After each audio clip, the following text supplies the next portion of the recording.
컨디션이나 환경 영향을 자주 받는다면 아직 내 모습이 완성되지 않았다, 이렇게 해석할 수 있겠죠. 보이고 싶은 내가 있습니다. 보여줄 수 있는 내가 있습니다. 보여주고 싶은 내하고 보여줄 수 있는 나하고 일치시키는 게 가장 바람직한 상태가 아닌가, 이렇게 봅니다. 내부 갈등 또는 외부 환경에 관계없이 일관된 성과를 거두려면 어떻게 해야 될 것인가 살펴보겠습니다. 먼저 발표는 운전이나 수영처럼 기능 중에 하나라는 걸 아는 게 중요합니다. 무의식적인 상태에서도 상황 대처가 가능해질 때까지 반복 훈련이 필요하다는 얘기입니다. 이름하여 임계점 법칙입니다.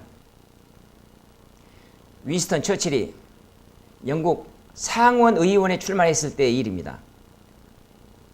많은 사람들의 지지를 받고 있었기 때문에 당연히 자기가 당선될 것이라고 믿었습니다.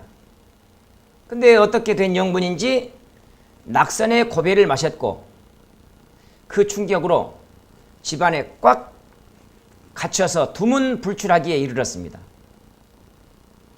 그날도 마찬가지였습니다.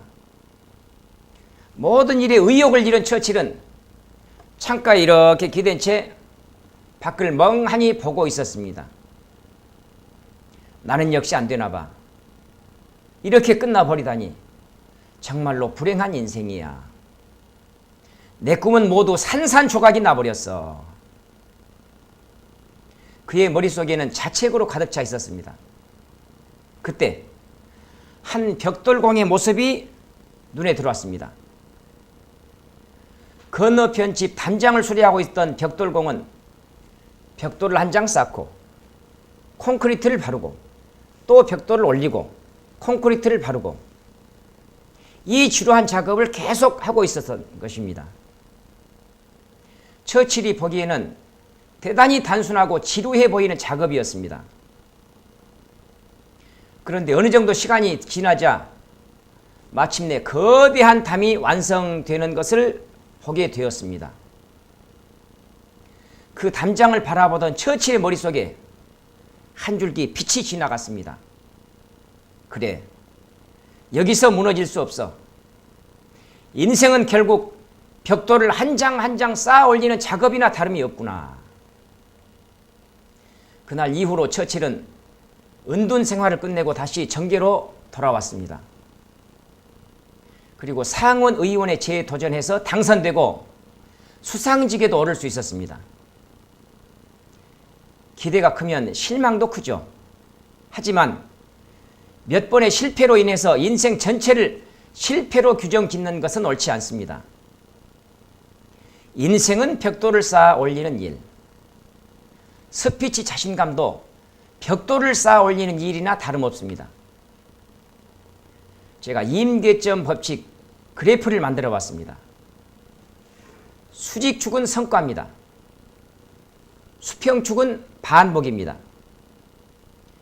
운전이나 수영, 스피치 기술도 마찬가지로 일정한 기간 지난 동안 끊임없이 잘 됐다가 안 되었다가 지루한 기간이 반복되옵니다.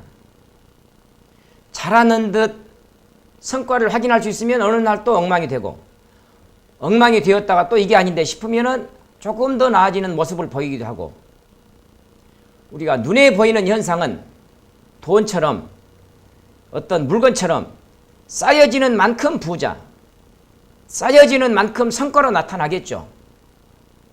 하지만 눈에 보이지 않는 성과라는, 기능이라는 성과는 성과, 반복, 일정한 기간 동안 지루한 시간이 있다는 것입니다.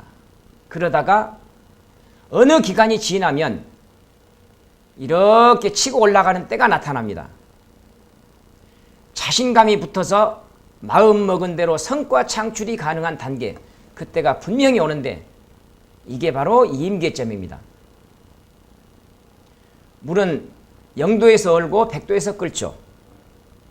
0도와 100도, 이것이 임계 온도, 이렇게 표현됩니다. 마찬가지로 스피치 자신감을 갖기 위해서는 지루하고 힘들고 잘 되는 듯 하다가 안 되고 끊임없는 좌절이 오는 과정이 거듭될지라도 일정한 기간 동안은 인내를 갖고 반복할 필요가 있다 하는 말씀을 드리는 겁니다. 모소라는 대나무가 있습니다. 중국 동남부에 자생한다고 합니다. 근데 이 모소라는 대나무는 씨앗을 뿌려놓고 1년이 지나고 2년이 지나고 3년이 지나고 4년이 지나도록 죽순이 돋지를 않는다고 합니다. 5년이 되어서 드디어 죽순이 돋기 시작하면 하루에 무려 10cm, 눈에 띌 정도겠죠. 그래가지고 6주 정도 지나면 15m 이상 쑥 한꺼번에 자란다고 합니다. 이것은 무엇을 말하는 것일까요? 무려 5년이라는 기간 동안 계속 뿌리를 내리고 옆으로 퍼지면서 양분을 흡수할 완벽한 준비를 했다가 드디어 죽순이 세상을 치고 올라올 때가 되면 땅을 뚫고 한번 올라오기 시작하면 6주 만에 15m 이상의 크기로 자라면서 놀라운 성장 속도를 보인다는 것입니다. 코카콜라 CEO였던 로베르토 고에주에타가 이런 말을 했죠. 고에주에타의 얘기입니다. 움직이는 사람만 넘어질 수 있다. 움직이는 과정에서 필수적으로 찾아오는 게 있죠. 실수, 실패입니다. 장애물이 하나 있으니 이 실수, 실패를 어떻게 대처할 것인가 3단계의 대처 방법을 알려드리겠습니다. 첫 번째, 실수를 인정하자. 두 번째, 실수로부터 배우자. 세 번째, 같은 실수를 반복하지 말자. 실수를 인정하기 두려워하면 메시지의 진정성에 금이 갈 수 있습니다. 인정하는 순간 내가 여기에서 배울 점이 뭘까? 교훈을 찾아낼 수 있죠. 같은 실수를 반복하지 말자. 말 잘하는 사람은 실수도 있지만 성공의 영광조차도 잊을 수 있습니다. 그래야 매 순간에 집중할 수 있고요. 자만에 빠지지 않을 수 있기 때문입니다. 실수에는 일회성 실수가 있고 반복 실수가 있습니다. 일회성 실수를 계속하고 있다. 내가 끊임없이 새로운 일에 도전하고 있다는 증거가 아니겠습니까? 바람직합니다. 반복 실수는 집중도에 문제가 생겨서 있을 수 있는 경우죠. 실제 발표를 하면서 뜻한 바대로 얘기가 안 풀려서 실수를 할 수 있습니다. 그때 어떻게 할 것인가? 따라합시다. 1초만 지나도 과거다. 그 다음 무슨 얘기를 해야 될 것인가?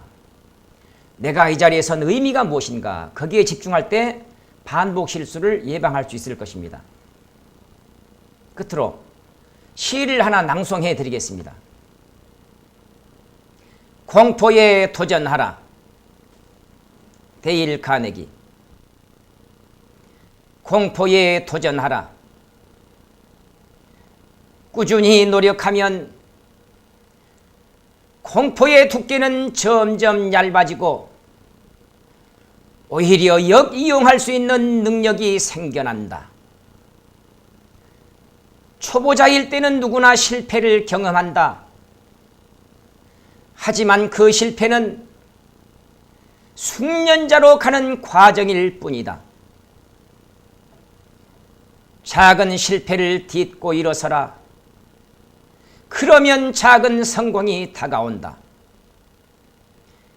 작은 성공부터 시작하라. 성공에 익숙해지면 무슨 목표든지 할 수 있다는 자신감이 생긴다.